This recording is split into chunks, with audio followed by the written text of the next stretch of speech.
meetings and anything above 1080p, people get very, very ugly. Well, you say that OBS works, but I'm sitting here with an OBS screen on your camera. Yeah, I don't see you. Oh, there sorry. It is. I was fiddling with settings. I've had my whole thing like setting. Had my whole. I've moved my. I was in Texas for the last week, and had to be in Texas and doing things. So what for? Work. Okay. Yeah. We did our yearly. I called it the Confluence, just as a name to like put things, and that's stuck, and it's been that way for years. Yeah. Speaking of 4K, so like I watch the morning news. They should not do the morning news broadcast in 4K. These people are so tired, and they have big bags under their eyes. They look terrible because they've gotten 4 hours of sleep every night for 20 years. Just like, why are you doing this in 4K to these people? It's not nice. Yeah. So when high def first started, a lot of jokes about that, where the newscasters are like, "No, we're not doing high def.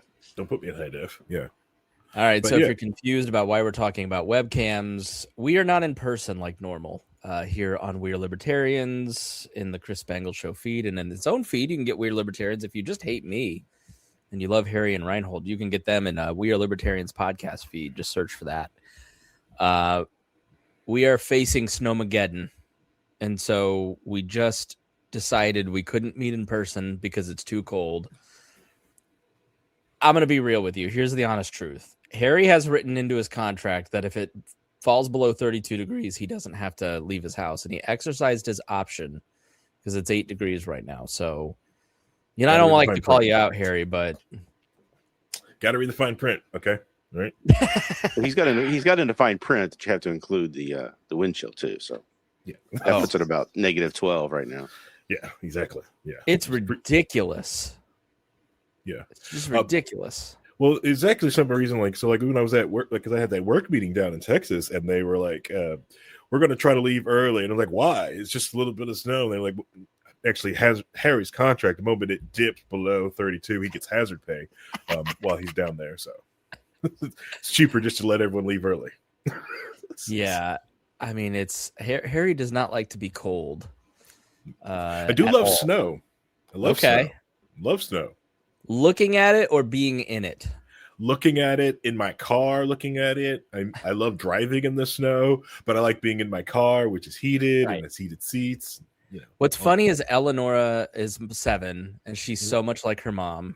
She doesn't have any of my genes because she's my stepdaughter, but she is all about the snow. She gets out there and plays. She'll be out there for 2 hours playing in the snow with her little friend. Matthew, my seed, who looks just like me, walks outside, and you know that meme of the little kid that's a GIF, and they like run out or like run back in? That's Matthew. He's like me. I always hated playing in the snow as a kid. I never liked it. I don't like touching it. It's too cold. I don't like cold hands. BS. It's fine if you got the right. Yeah. If you got the right gear, it's okay. But it's still kind of like, I'd rather be the summer, super hot. I can deal with that. Yeah. There's stuff to do. 97 at the state fair with sweat dripping down my butt. I love it. Yep. All right. And I'm gonna do something now that Chris is gonna laugh about. But back in the blizzard of 78. You son of a bitch. We had snowdrifts, and I used to play in the snowdrifts. That was fun. You dig little tunnels through the snowdrifts and everything else. It was a fun time, and we couldn't leave the house for like 2 weeks. So here's what you have to understand about the blizzard of 78. For everyone who wasn't alive for the blizzard of 78, it has become Al Bundy's 4 touchdowns in a single game. Every winter, multiple times a winter, boomers love to talk about the blizzard of 78, and I drove my car through the snow, and I had to this or that. It's like, I get it was bad, but shut up. You don't get a medal for surviving the blizzard of 78. Like it hasn't been that bad since. Let's put it that way. It's about to be. I mean, of course, this could be the next blizzard of 70. I don't know, man. I mean, Evansville's looking at 19 to 25 inches of snow. That's crazy. Honestly, I'm hoping it's worse.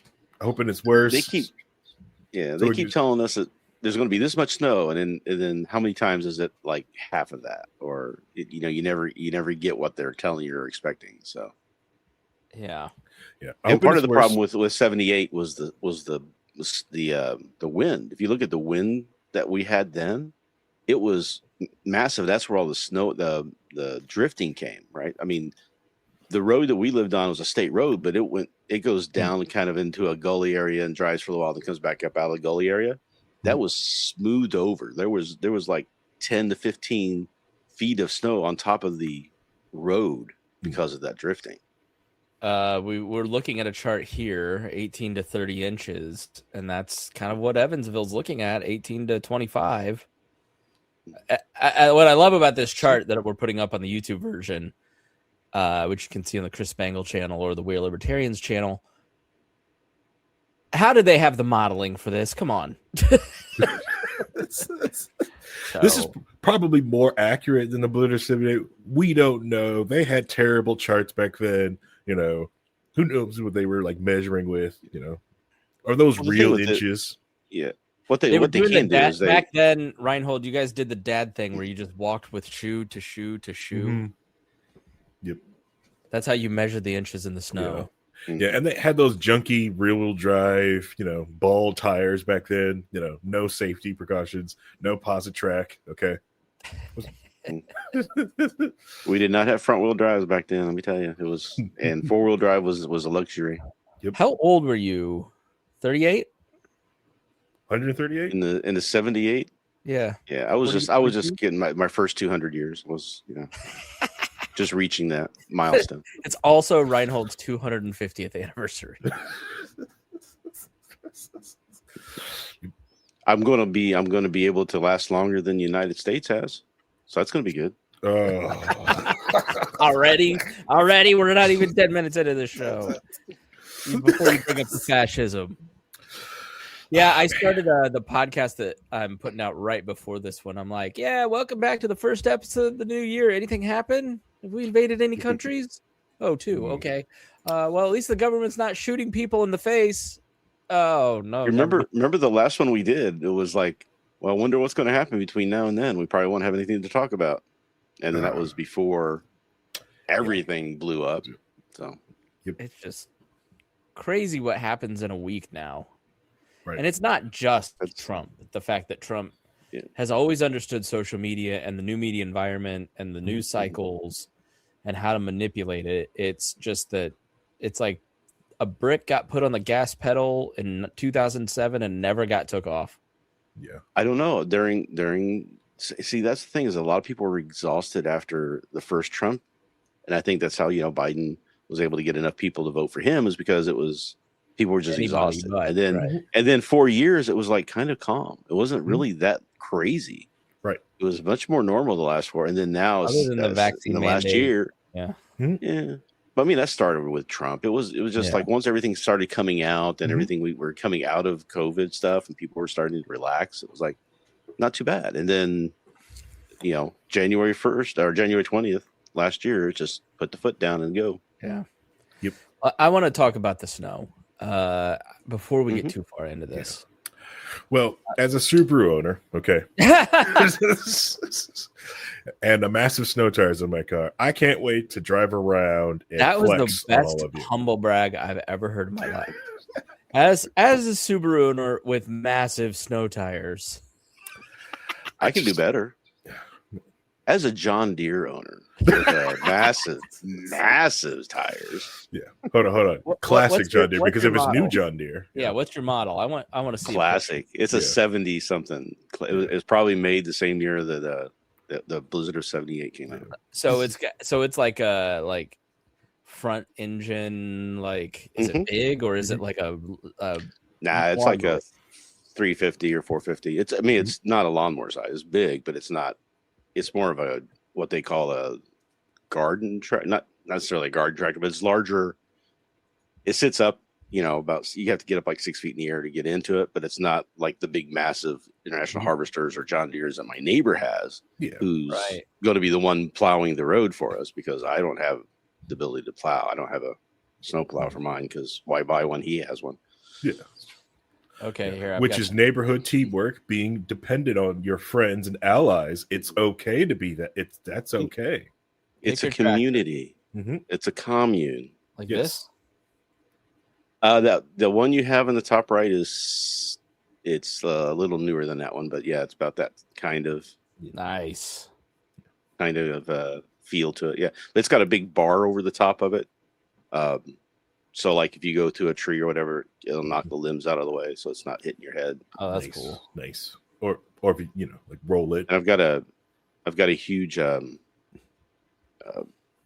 bush hog thing on the back of it that I can use. So I can drive over all kinds of stuff and knock down all the bushes and stuff. I've turned into my 2-year-old son. I'm just looking at tractors now. That one, that one right there. Yeah.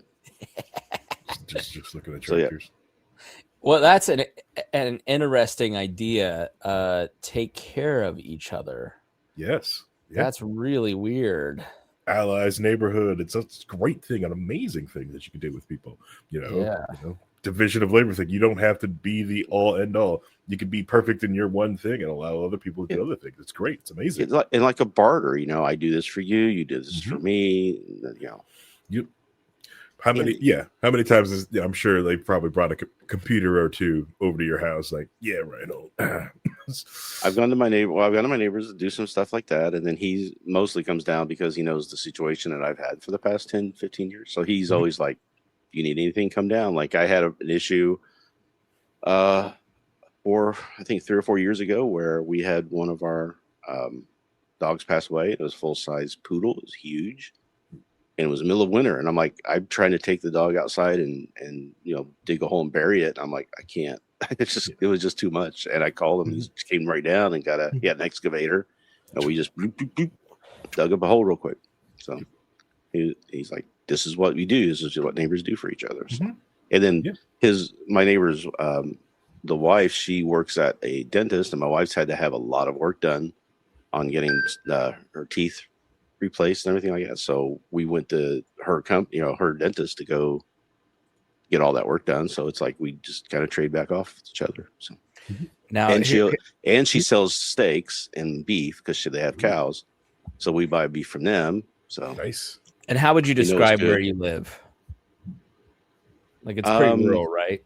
It's very rural. I live on a gravel road, and there are 5 people on that road that you can see if you drive down the length of it. So not even like a county, like off a county road. It is a county road, but yeah, it's a.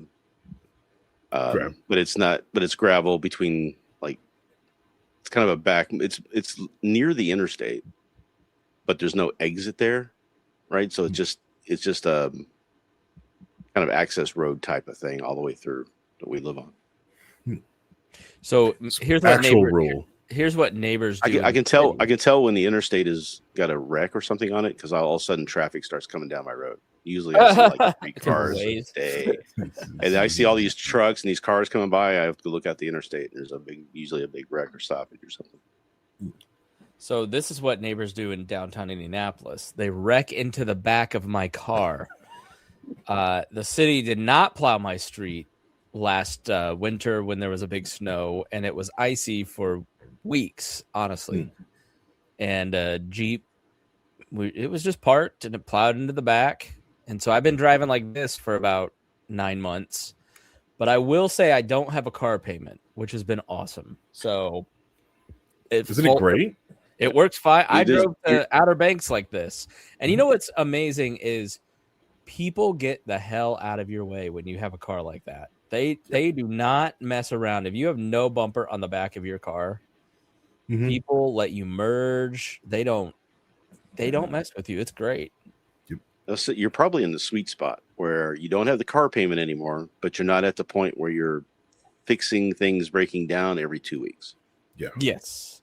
It's 120,000 miles on a Chevy car. So any minute, which is massive. A good year or two in that sweet spot area, then you start going, I'm spending way too much time getting this car fixed and dealing with this and dealing with that. It's always going to get anyone. Yeah. Which that's a lot of miles on a Chinese made car. You're China car. I bought American, and so did Rhinehold. We bought American cars. What does Rhinehold have? Toyota. Indiana made. I bought American car. Subaru. So So, yeah, Chevy's made in China. Yep. I bought whatever I could afford to finance off the lot that day because I had no other choice financially because I was bad with money back then. Taking American jobs away. Look at you. Well, maybe they need to be replaced. Anyways, well, he's returning the favor by making sure he doesn't put his carts up, so he gives those people jobs. Okay, that's good. Yeah. Wow. Well, exactly. Right out of the anarchy. The other thing with the snowpocalypse, which I've got neighbors on my street, and I'm getting ready. Like, I had to strongly word in the Facebook group, like, "Hey, it's gonna be a snow. Let's get the cars off the street, people. Also, don't block the sidewalks. Okay, all right. Our sidewalks need to be ADA compliant. You need to move freely on the sidewalks. Look at these plowed. Come on, get ready." Yeah, I'll get to it a couple days after. No, get out there and get your heart attacks in place while shoveling that snow.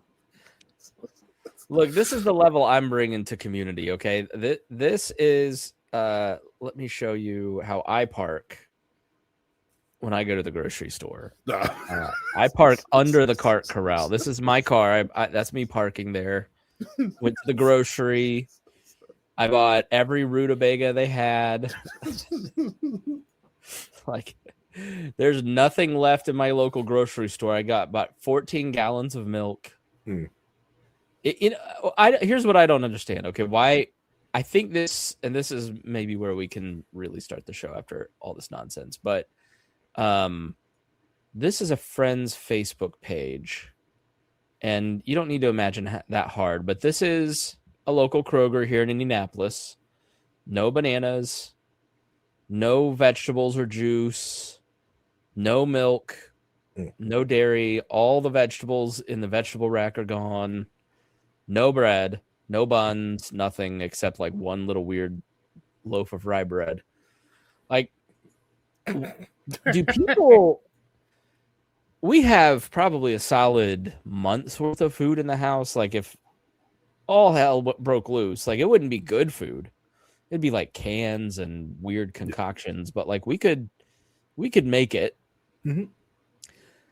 Do people not have enough to survive from Saturday night to Tuesday morning?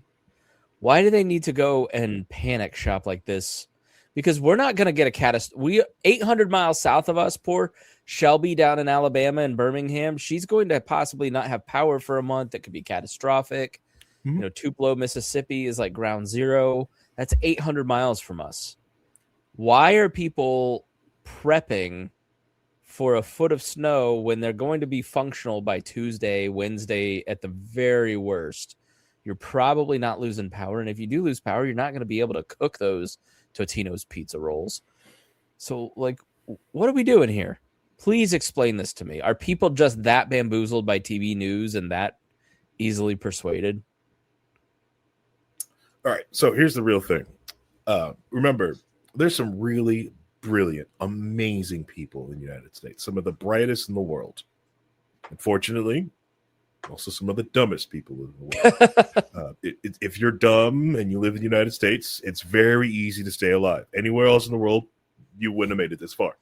But here in the United States, we keep things safe for you. So you've made it this far. Peter principle of nations is what you're saying. So you've made it this far. So they are influenced by this. They also a lot of people freak out. But this is also human nature. It's the one you do when you get to these prepping communities, they talk about oh, do this, or the whole you also make sure to understand why we have fishing and hunting rules, because if everyone freaked out just went hunting, we'd cull the deer population in less than a month. Before COVID, it was easy to see 2 weeks before everybody realized what was going on.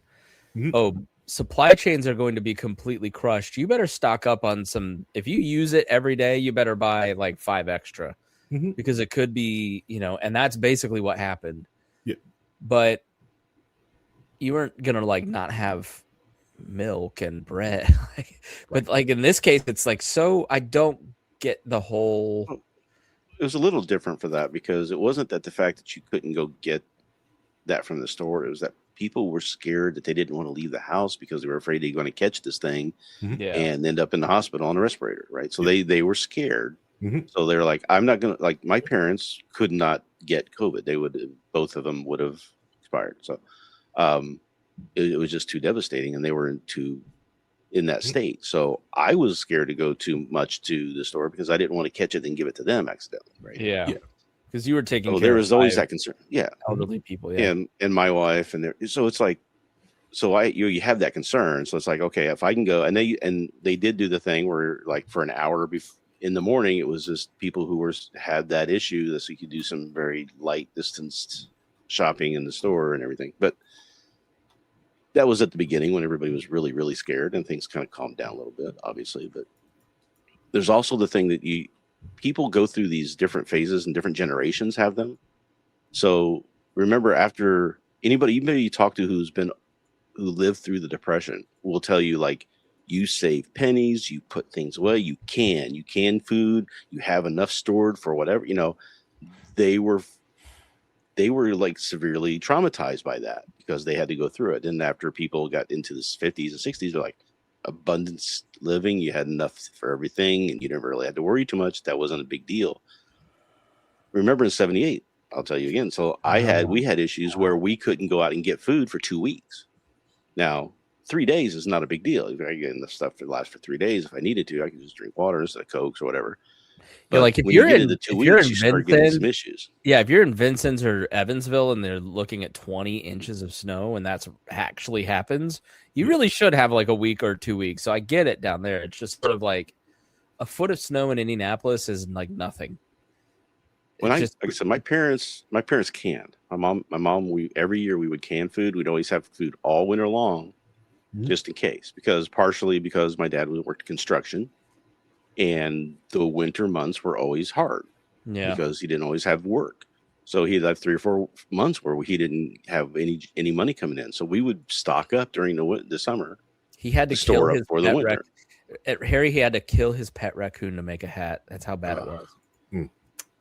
But so it just depends on your experiences levels, right? Now, a lot of people who live in the city should never have. I mean, even if they have the worst storm ever, you still can walk to a grocery store or a drugstore or something on the corner where you can buy something, right? You go to a gas station, you can buy some sushi or something. You can always have something. Yeah, if you live in Brown County or Monroe County, like that, you're not going to be getting out of driveways and up and down hills and ice, and I mean, it's you are stuck. Speak for yourself. Super drivers will be fine. Big tires, big snow tires. But but that's also the divide between the actual rural people and the rural cosplayers that live in my community that cosplay. Oh yeah, you're not rural, put the big stupid truck away. You're not rural. You don't need that gigantic thing. But like it's also like and it's also that part of everyone's brain, like I've got to get mine, F everyone else. And the also lack of that, because we have tools to solve for this. They just won't let us use them because some people are like, well, you can't do this. And it's really, we could just use capitalism. We know these goods are going to be scarce. We just need to raise the price for them. Just limit that demand down. So if someone goes like, yes, I can easily get a bunch of milks because $2 a gallon, but go to $8 a gallon. I only really need the one. Yeah. I can let me get the 4 cases of toilet paper. Right. Yeah. How much are you going to poop? How much?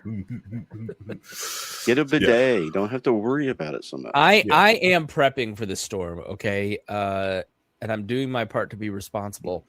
I have not made an Amazon order today, so no one has to deliver it tomorrow.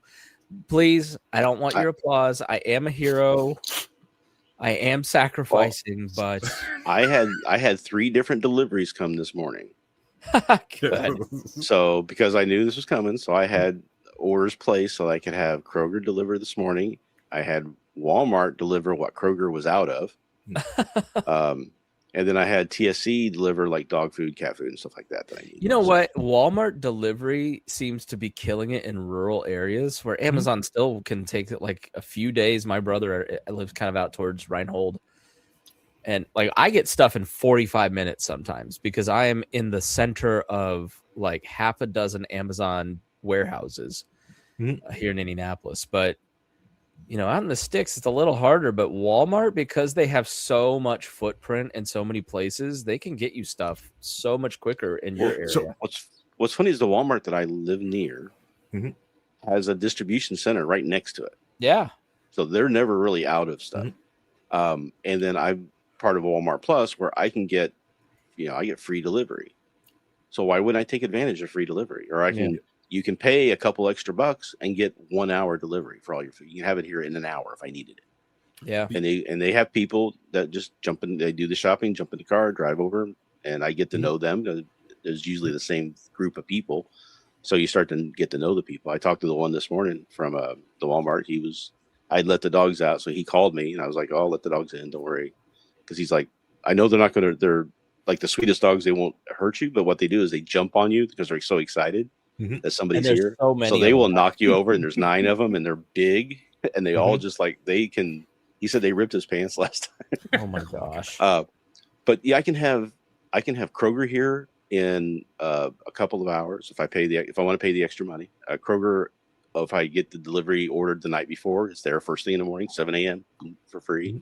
I can get Walmart within 3 hours for free. I can get TSC, can get deliver, and once a quarter, because I'm spending so much money there, once a quarter I get free same day delivery, or I can have it just delivered over a couple days before I need it. I can even have it set up on schedule, where I can have things just scheduled to coming here, just like Amazon does. So it's really a point where Kroger's really pushing back on Amazon on some of that delivery stuff. Now Amazon's going to give you a much better but not so much anymore. But I think they have a much wider range of things that you can order from Amazon. The problem with Walmart is that they've got too many third party people that they push for, where Amazon does too, but it's not as much. Like Amazon backs up a lot more stuff than what Kroger will back up. So yeah, and Kroger we'll say, oh, I don't know about them. We can't. You go to these suburban Krogers. I mean, they're like Walmarts. They have clothing sections, and it's not like the Kroger we grew up with. Yeah.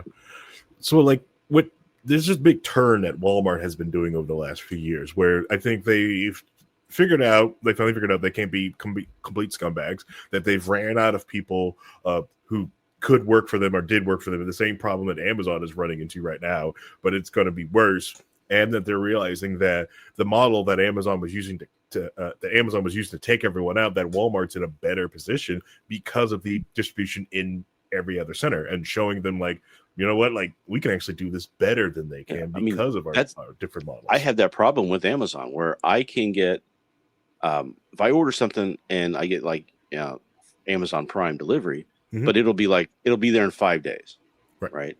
But if I choose as my delivery option the gas station about 3 or 4 miles from me that has a like Amazon delivery center, like you can go with the lockers. If I have it there, I can have it in a day. That's so interesting. I live 7 miles away. There's no reason why they couldn't deliver it to me on the way out to deliver it to that place. But the way they do it is like those things are like easy to hits on a certain route. Correct. Whereas if they had a bunch of people they had to hit, that's a different driver with a different route. It takes 2 or 3 days later. Yep. I can get if I want the same thing and Walmart has it in stock, I can have it in my house in an hour. Amazon can't do that for me. Yeah. And unfortunately, like this dark dystopian road that we're on right now, because of the Orange Man in Chief, that we're going to run into the exact same problem that China has ran into, that a lot of the jobs and early entry-level jobs, like they're all just going to be delivery drivers. They're going to have delivery drivers every freaking where. Most people are going to be delivery drivers, and it's going to freaking suck for all these people, just like it sucked in China, But this is the road that we've been put on, and it, quite frankly, it's great, and it sucks at the exact same time. Yeah. Where I'm at now, DoorDash is hard to get drivers for. Like you're hit or miss whether you can order something and have it DoorDash to you. Yep. Right.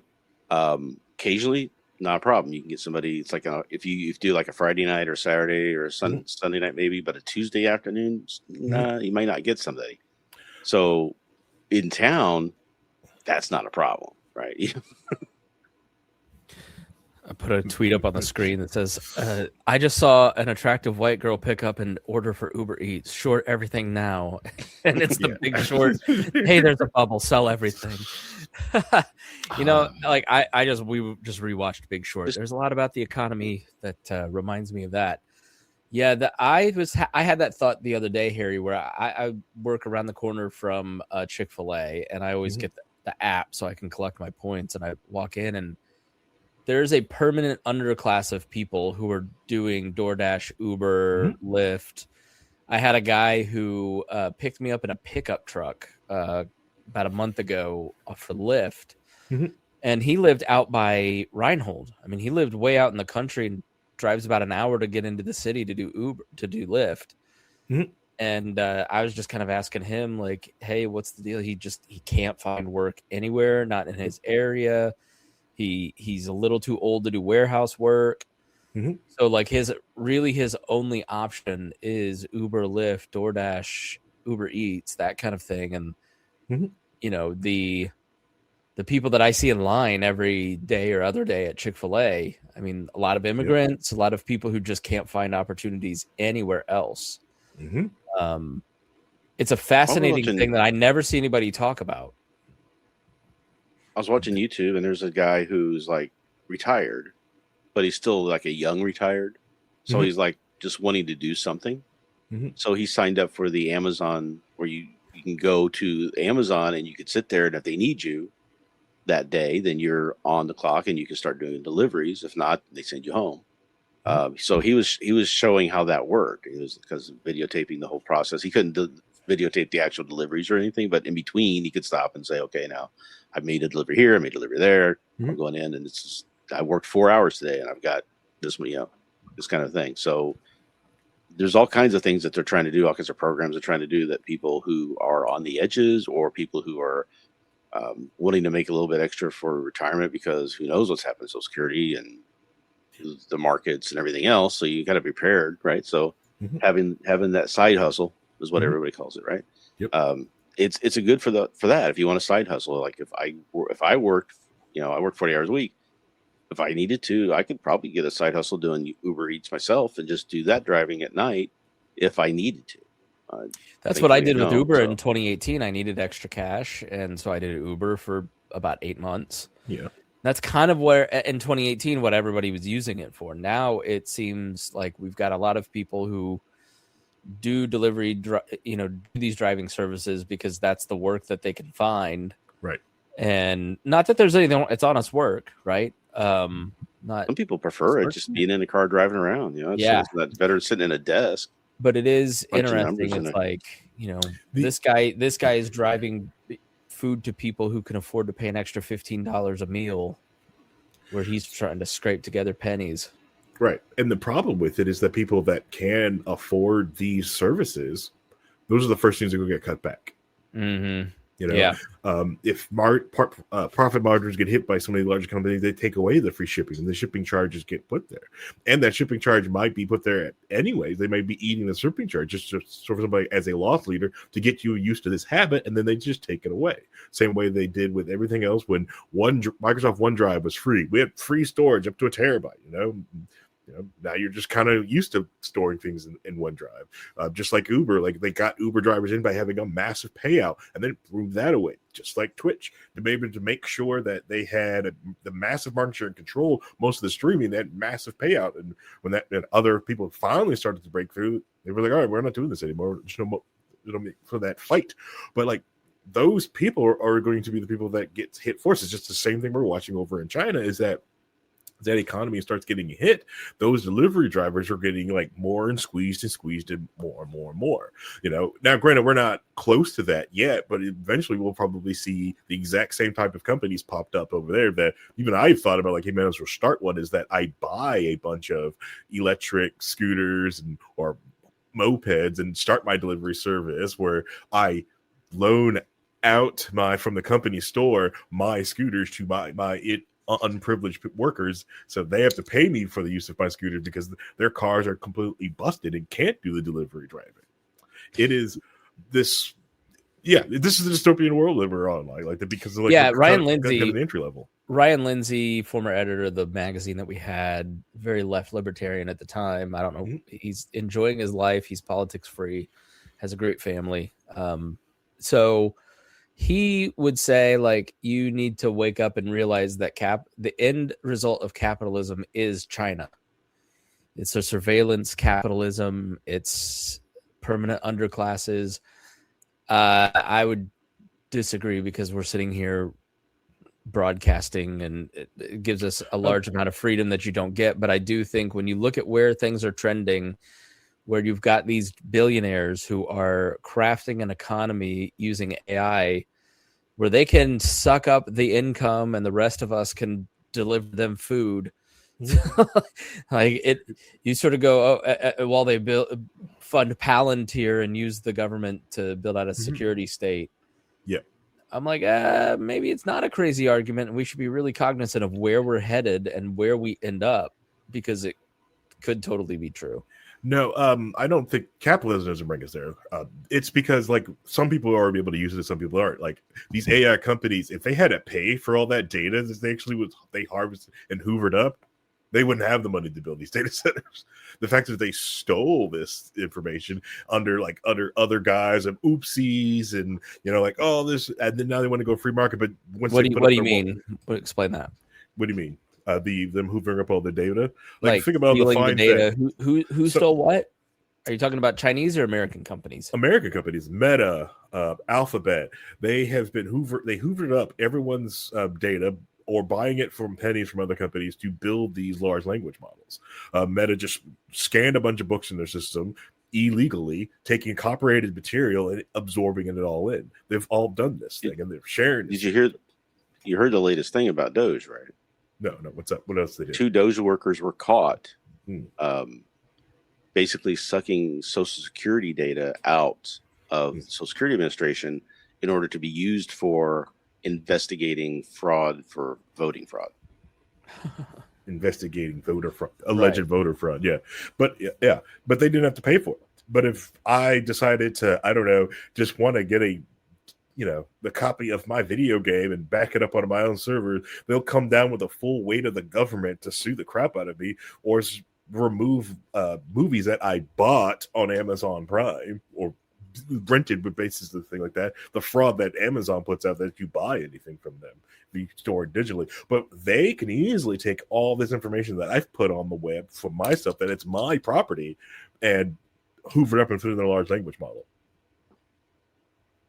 How do you think ICE are finding people? Yep. They're using Planeteer databases that have sucked up all this information from all these different locations, including from Doge, including from Google, from Meta, all these people that they've got deals with now, into these large. It used to be that the government had that large, collection of information that they could go and get the metadata of, and there was laws in place that they could only get the metadata, they couldn't get the actual data, blah blah blah. All that stuff was bull, but it used to be just the government doing it. Now it's private companies that are taking that and driving forward with it, and that's why everybody wants these data centers. It's not because they want to, do anything really great. They want to have all this data warehousing done, and that's really what all AI is today. Is just large language modeling into a large data warehouse. It's all it is. Unfun search engines with prediction searches. It's based off past searches. That's all it is. And it's scary, because of it. Once again, IBM at the forefront of possible dystopian nightmare.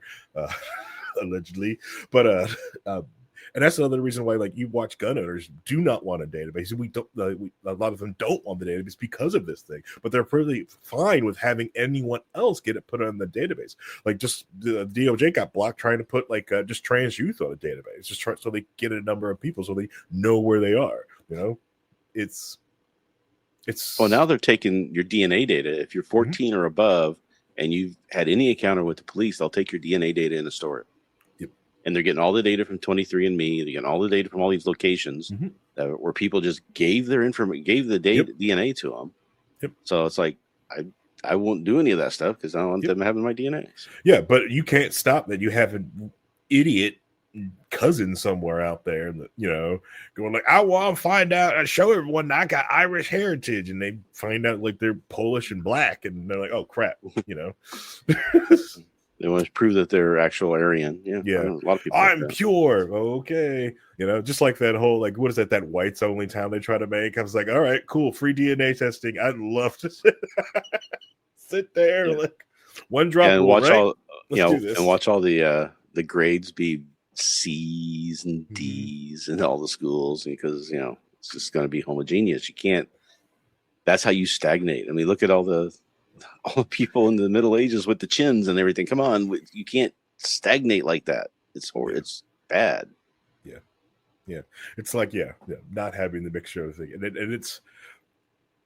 It is, I think that part of capitalism will be able to mix things up and change different things and find out where the market is going. That is like some of the beauty stuff of capitalism. Like you see resources that are scarce and attach prices to it. Like here's the problem. You have capitalism, and then you have what people can do with capitalism, and you can have some people really screw up capitalism. Yes. And that's what we're seeing. We're seeing people screwing it up to the point where you have more and more people saying, let's try the socialism shit because this ain't working. Yeah. Right. At least let's try something else. Because what we're doing is, and so many people who are like so defensive of capitalism and hate socialism. It's like, great. If you don't want people to go get and try socialism or some other type of ism, post-liberalism or monarchy or whatever, if you don't want that, fix what we have now because people are getting driven away because of it. And you don't want to fix what we have now. We have the highest wealth inequality that we've had since the French Revolution, probably. We're seeing now that the 80% of the economic output or people buying stuff, the economic activity is coming from the top 10 to 20% of the people in the country, right?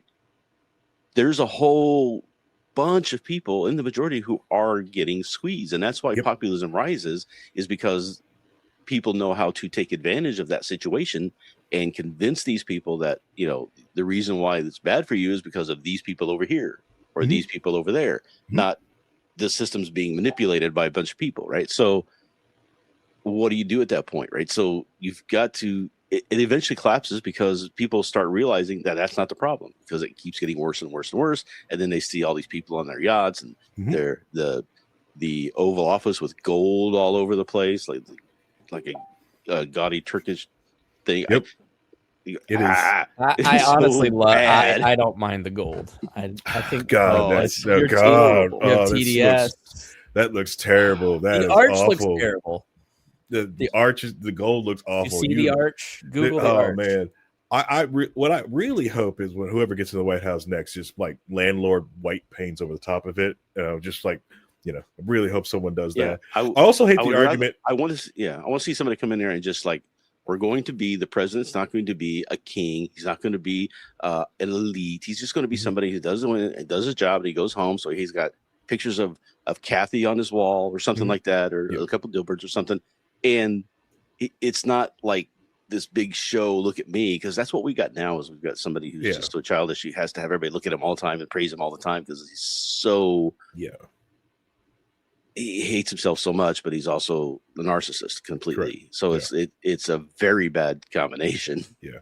And with the people looking for socialism, like the whole argument, or like also like I will tell this to a lot of libertarians, a lot of people, a lot of capitalists, like you have to elevate your game and your talking points. But also talking with socialists, because they can't say like, oh, socialism doesn't work. Every word's been tried and failed. Incorrect. China is right there. The second largest economy in the world is right there.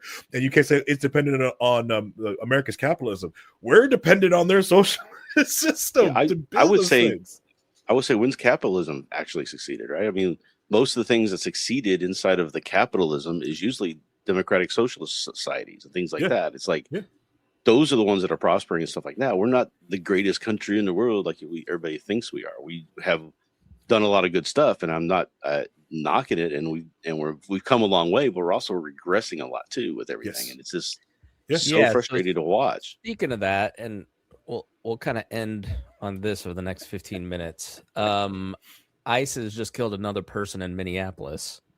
I don't know if you saw this, but it happened right as we were starting the show here. Obviously, when stuff like this happens, this happened 45 minutes ago, so 50 minutes ago. So don't have a lot of details. Yeah, we won't have any good details for a day or two. So we don't have a lot of good details. Speculation. Yeah. Right. We do have video. There are a lot of people videoing it. So according to the New York Times, about 100 people were at a protest. Let me just kind of go through the live updates to give you what we know. 100 protests have gathered at the site where a shooting involved federal authorities was reported. Yellow caution tape surrounds the scene. Crowd gathered around, yelling at them. So it's been escalating. The elected prosecutor, which includes Minneapolis, said that the scene must be secured by local law enforcement for preservation of evidence, which is a sign that maybe Waltz and these others are going to start holding them accountable. She said expected state agents to be allowed to examine the area. Minnesota officials have been excluded from federal investigations of Renee Good's death this month. Some residents have made their way to the scene as rapid response networks quickly sent out text messages. One local responder said he'd been shopping in a nearby hardware store when he got the alert and rushed over to the protest, saying Minnesotans are fed up with the presence of federal agents. And all this comes a day after. If you haven't seen the video of the protest in downtown Minneapolis, it was tens of thousands, maybe more, people marching through the streets in sub-zero temperatures. So I was hearing estimates of 50 to 100,000. And they were not there just for a few minutes and left. They were there for hours in sub-zero wind chills. Yeah. So Senator Tina Smith of Minnesota, a Democrat, said on social media that ICE must leave now so that Minneapolis police can secure the scenes. Basically what has happened is the shooting happened and these rapid response networks are now surrounding the area, and there's tens of thousands of people gathering around a murder scene, which I imagine is cornering ICE agents if they haven't already fled. But it doesn't look like that. So it's kind of in downtown in Minneapolis. Tim Wall says that he called the incident sickening and says Trump must end this operation. Minneapolis and Minnesota have had it. Agents from Custom Border and Protection, a U.S. official with knowledge of the incident, tells CBS that a man is dead.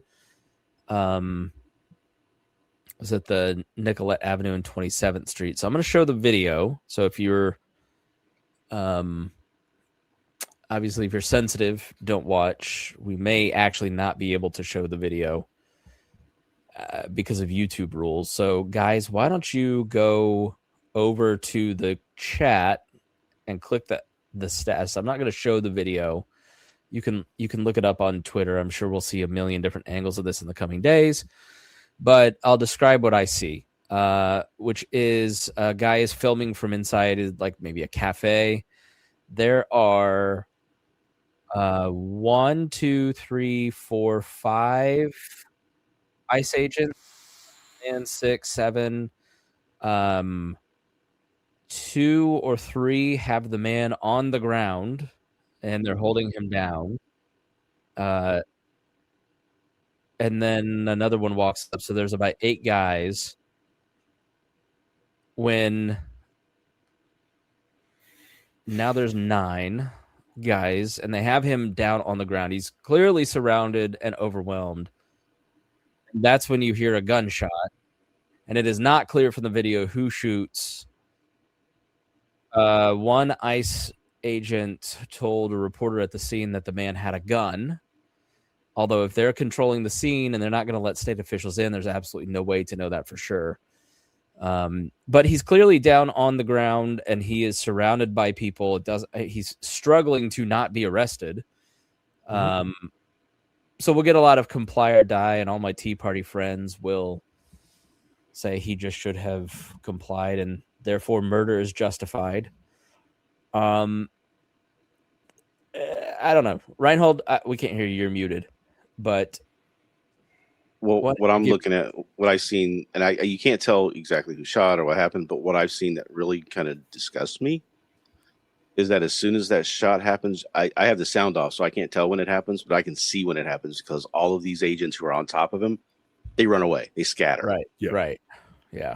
It's like, oh, please. I mean, because they don't have training for this. They're not trained for this. Like exactly what I was about to say. So if you look at and I talked about the Renee Good in the last episode, but like The guy that shot her wasn't supposed to be standing in front of the car, and there isn't any police department from Indianapolis, Minneapolis, whatever, that would train you to stand in front of the car like that, because you might flee the scene and you might, like, these guys, right. If you look into the training that ICE people are getting, there was a reporter who just tried to sign up for ICE and they got like 5 minutes of training or something ridiculous. I forget what the story was, so please don't quote my failing memory, but the training that these guys are getting is very poor, and it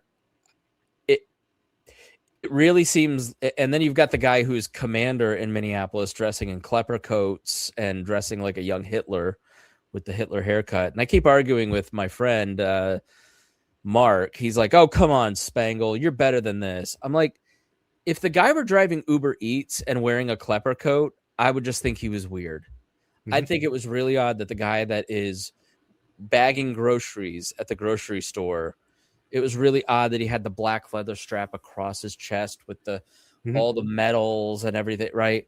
Yep. But this guy is actively commanding police state tactics where they're invading homes without warrants. Mm-hmm. They're murdering people. Yep. Like it, you used to have in Nazi Germany, they used who was the Horst Wessel?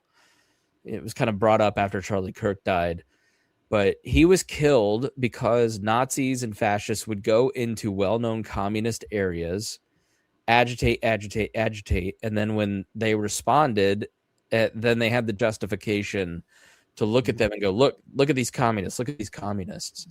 Yep. I don't really feel like those tactics are very far off from what's happening here. What is ICE doing in Minnesota? They're only ratcheting up the pressure on purpose. Yep. They really don't care if people get killed. I think we learned from Rittenhouse that a large group of people, like, not sad that guy died, but also like, why was a 17-year-old kid there to begin with a rifle? He's certainly not a hero. I don't know. It's if you view every human life as sacred, from an ICE agent to an immigrant and everybody in between, and all these different stories, to Renee Good, to the guy that killed her, like, you want your government to de-escalate. You don't want it to become more violent. It's everything that you would do that would make sense in terms of training, de-escalation, all the progress that has been made after Philando Castile and Breonna Taylor. All of that is completely eroded in the last year. I mean, it's not police departments doing it. They will eventually do it, but right now it's ICE agents who sign up to go and play cowboy. It's a directive they have. The president and Nome have said to these agents, get rough with them. Literally have said that publicly, to get rough with them. And as I've talked to, and I was listening to Scaramucci yesterday at his latest release of on the podcast he has. He says that the people who are in ICE now, if they get caught not being rough, they can get demoted, lose half of their pension that they're trying to work for, right? I mean, they're in a bad state because they're getting pushed by upper management, by the administration, to do this, to be rough with these people. And it's not necessary. These are mostly 95% of the people who they are grabbing are not violent in any way. They're not criminal in any way. There's no need for it, right? They could get these people like Obama did. And Obama deported a lot more people, and he didn't have to do it through these thug tactics like a bully. Right. Yeah. The argument is, nobody protested Obama doing it, but also they weren't arresting American citizens on purpose. Well, Obama didn't do this kind of stuff. If you look at the different tactics, Obama would get people at if they show up in a jail cell and they run their numbers, they find out they're illegal, then they would go and take them from there safely. They didn't set a quota to denaturalize. He wasn't going into towns. He wasn't going into major cities with thousands of people, overwhelming the police force that's there, and just stopping down through the neighborhoods door by door, knocking doors in to try to find people. Marion County Jail just said that they're only going to hold ICE detainees for 48 hours because our jail is packed. We just built a new jail. Yeah. because of overcrowding, and it's full because of ICE detainees. Yeah. Like, I think Americans I think it's totally reasonable if someone ends up in jail and they're an illegal immigrant. They're drug dealers, murderers, rapists. We don't want those people here. We want them out. Yeah. I mean, that is the far left people who are like, find sympathy for those people. I don't understand it. But I think Americans certainly don't want. Here's an example. We had to go get the birth certificate for our 7-month-old yesterday. They are out of paper at the Marion County Health Department because so many Hispanic parents are coming in to get documentation to carry with their kids. There's not a planet that I grew up in where I had to carry my birth certificate with me. Yeah. To school, to the grocery. Like, you had a driver's license. You could just go, and if you get pulled over and you didn't have a driver's license, so you have to have it by this date to this place. So they would look up and see it was valid. A period in your life where it was never having to carry a driver's license was controversial, wasn't it? Right. Yeah. Well, not for having a driver's license. It used to be the big libertarian thing is you had to have a driver's license. I'm like, you can't tell me that I need to have it. And now it's like all these people who call themselves libertarians are saying we need to have voter ID laws and we need to make sure that everybody has rules. I got the hard card. I got the hard card for Lucy, so she has a hard card. The real ID? Just the passport card, because there's going to come a time, the logical extension of Americans must be prepared to show their papers, which Christy Nome just said. The logical extension of that is that you need probably a passport card to travel and do certain things in this country, and it's fundamentally un-American. They went through all this time when Bush was in and we had 9/11 and we're trying to, root out terrorism and make sure people are right. So they pushed this real ID through, right? They pushed this law through. There was a lot of fighting and there was a lot of kickbacks and we don't really need it. And civil libertarians were fighting against it and ACLU was fighting against it. And it finally got kind of put into place just over time and people wearing people down and forcing it through. Now that it's here, ICE is saying that they don't recognize that as being a valid identifier for whether you're a citizen or not. Yeah. All right. Well, let's wrap up. We're at time. Harry's got to go do dad stuff, and so do I. But and Rhinehold has to feed 18 dogs. It's 18, right? No, ain't good. They eat like as much as 2, so each. So I thought you were gonna when you had an accidental litter of 9 puppies, you'd give some of them away. There were 9 in the litter. We did give 2 away. Okay. Yeah. 1 to my sister. And 1 to a good friend of my brother-in-law. And that's the only people my wife will allow these dogs to go to because she needs to make sure that they're going to a good home. And so she has to know the people that we're giving them to. And it's just a whole thing. Yeah. That's cute, though. It's okay. Spangle's a good person, by the way. I don't need a dog. I just, so big news. We'll end on this. I am under contract to buy a house and I'm joining the cult of equity. Yay. Oh, it's just great. You join the cult of equity and immediately get a million things that you have to pay for and insurances you have to pay for. And it's all twice as expensive as it was 10 years ago. Yeah, well, I've always had to have a second job, but, glad I have maintaining your house will be. There's a comedian, if you watch on TikTok, and it's also on Facebook and stuff where he calls it F This House. And he just goes through all the different problems he's been having with his house. And it's like, how are you going to get me today? And he's trying to fix things. His pool, he's like, oh, we got a pool. And he said he's nothing but problems with that pool. It's always green. He's always fighting with it. It's just like, Yeah, it's a nightmare. Yeah. That's a great series. Yeah. Yep. Well, I hope you enjoy your 50-year mortgage. You'll love it. We did not go with the 50-year. Mandatory. Here's what I would say about buying a house. It is a lot easier than I thought. It's cheaper. It's like the house I'm buying is nice. It's perfect for our family. It's definitely a dream home for us. We're very excited. We have saved up enough cash to manage it, but there are a lot of like the second you go under contract, there's a surprising amount of things you have to pay for. And then so you have to be prepared with more cash than you think. And I'm not talking like 10,000 more, like a couple thousand, 3,000 more. But The appraiser has too much power. This is the biggest, dumbest garbage thing I've ever seen in my life. Okay. So we buy a house, we go under contract and we agree to buy it for $420. She listed it at $450. She came down to $435. We offered $415. We settled on $420.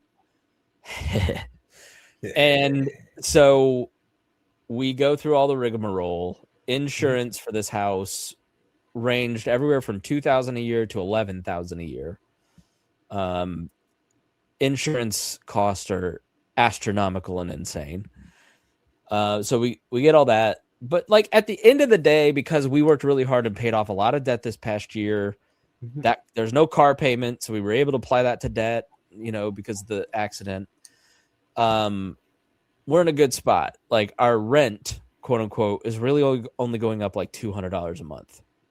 Okay. And then we're adding on with PMI and a couple other things like $300-400 extra dollars a month. But we've cleared the deck. We're like almost debt free. So we're good. So we're not freaking out about that part. Then we get to the appraisal. And the appraisal company hires an appraiser. And if you don't know the process, the mortgage company hires an appraiser to make sure that the house is worth what they're loaning it for. So they hire an independent appraisal company who then hires an independent, quote unquote, appraiser who doesn't work for the country. So seemingly there's all these like conflicts of interest can't exist, which is BS because that's not how humans work. If I ran an independent appraisal company and my buddy Harry and Rhinehold were appraisers, I'd hire them to do houses. Might as well just put you on the payroll. So we're buying a house in downtown Indy in a historic area.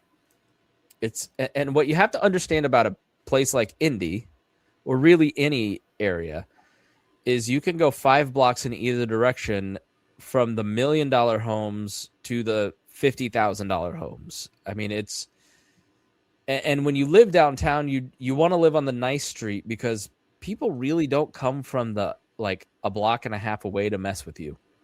When I had something stolen out of my garage last year, it was 2 guys from a rural donut county who came into Marion County to steal from me because they know if they get caught, the prosecutor won't do anything to them.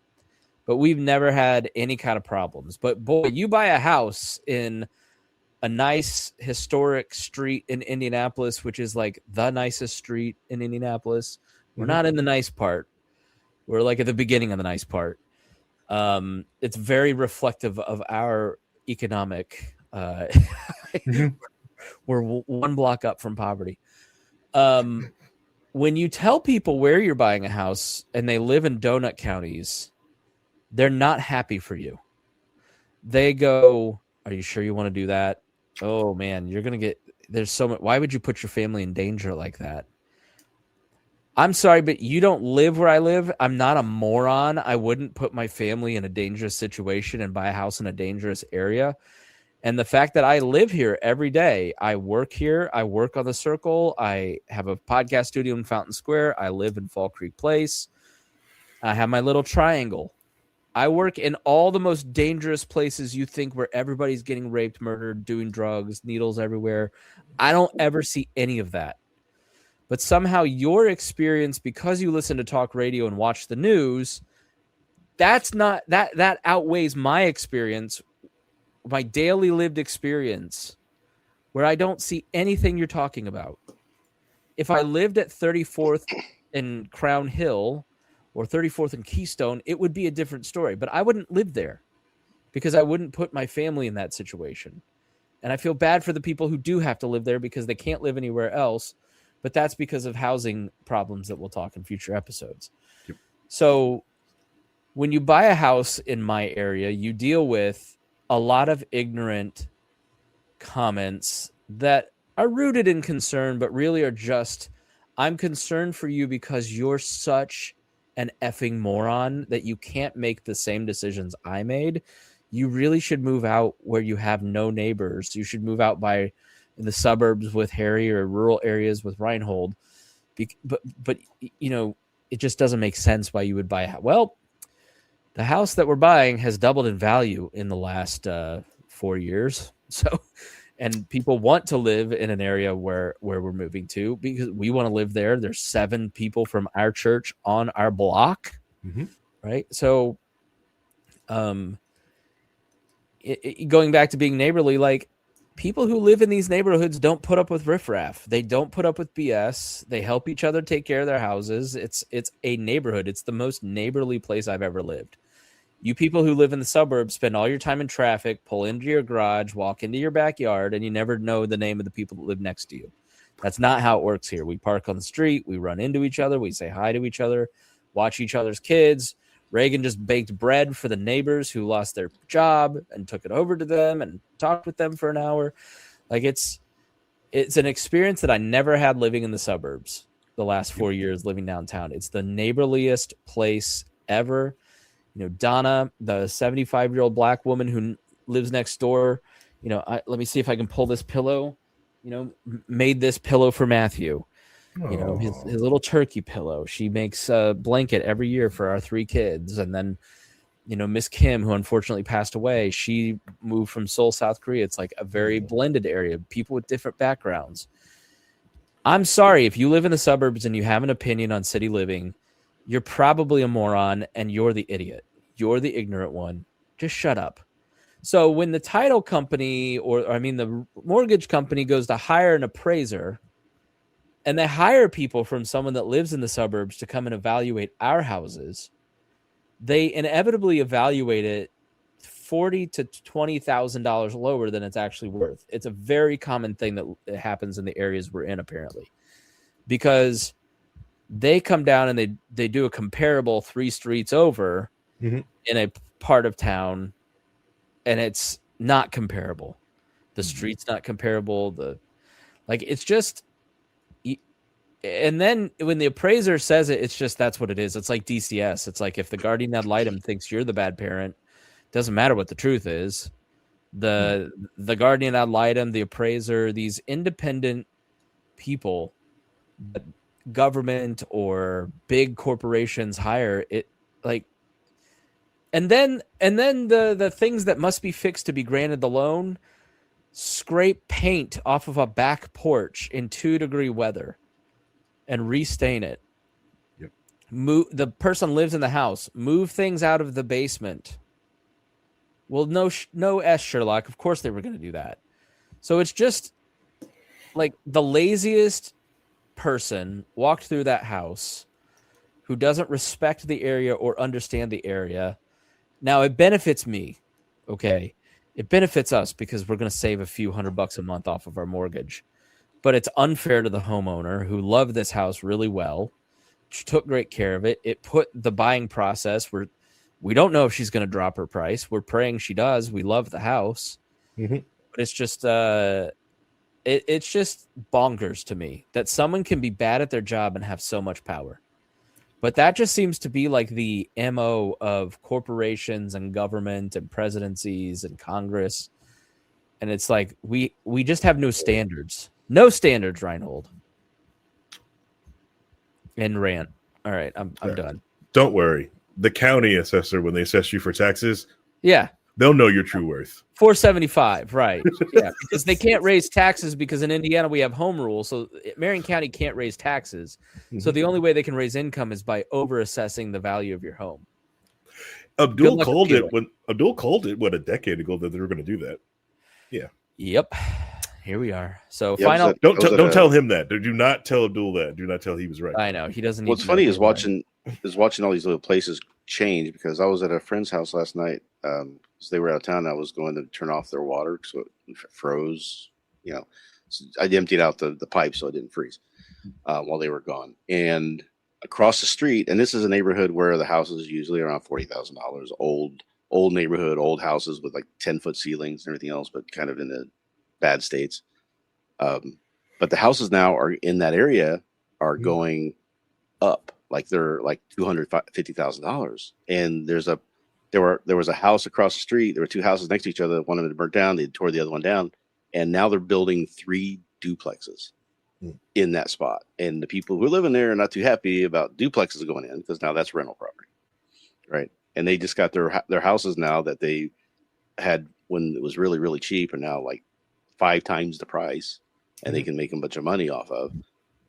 They're going to see those properties go down again probably. So it's just weird on that sort of thing. It's just a block means a difference in this in cities like that.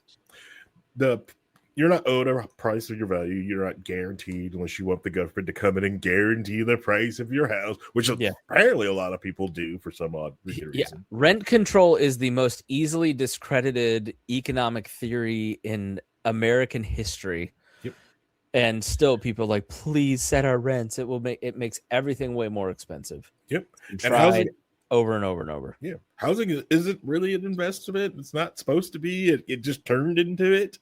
You know, it was because we had no other way to do it, especially like, as soon as you start having interest rates that are zero, which is what this president wants us to go back to, that's free money for rich people, for organizations and companies and things like that. They can now borrow money for free and play with it, right? You can't, but they can. And there's no incentive to save any money because you can't get a savings account more than 0.5% interest. What's the point in doing that? Well, why save money if you where can do you get your money? You can put it in. Right. Well, people can't. Companies can. You know what I'm saying? Or rich people can. Poor people cannot. Poor people get screwed every single time. Well, you're talking to somebody that is an idiot with money who has saved money. So can save money, right? But you're doing it. But you do it a different way. You're not doing it through like when my parents were growing up in the 60s and 70s. You did that by saving money in savings accounts, right? When people were complaining that the interest rate in the early 80s and late 70s, early 80s was like 21% or 18% just to buy a house, you had 8-9% savings accounts where you could, if you had saved the money up and you weren't buying a bunch of stuff, you pay off your mortgage, then you could save money and it would be worth something. And now you can't do that. You have to go into a 401k. You have to go into property. You have to go into assets. You can't go into any other way to save money or make money in this country anymore. Yeah. Well, Harry, finish up. I was just saying, like, the saving things is like, and that people being ignorant of saving is why a lot of people can't pay their student loans because of like the rule of 7. A lot of people aren't used to that. But simple fact. So, like when Rhinehold was growing up, you have that whole savings account. You could put money away. So if you put $100,000 away, you could get some interest in about 5 to 7 years, which is double in a little basic high interest like savings account. Not too much the case much anymore. But that's also why some people can't pay back their student loans all the time because they're like, well, I deferred it. I'm paying the minimum payment. I'm like, listen, that's a 30-year repayment, doctor. You don't pay that off in like 7 years. That's going to double on you. You know, that's why you can't pay it off because all you people are out there like, I paid the minimum. You idiot fool. And they'll let you defer it for a while. Then when you can't defer it anymore. Yep. All right. Well, thanks for being here, fellas. Thanks for being a part of this. And thank you for listening. Please stay safe. You're probably listening to this in the middle of the storm. And hopefully it's not too bad. And hopefully it's not too bad where you are. And everybody stays safe and nobody loses their life. And I just want ICE to kill less people. All forms of ICE. That would be the dream. But here we are. Would be good. Yeah. So, all right. Thanks, everybody. We'll talk to you soon and see you again here on the Chris Spangle Show. Or We Are Libertarians, whichever.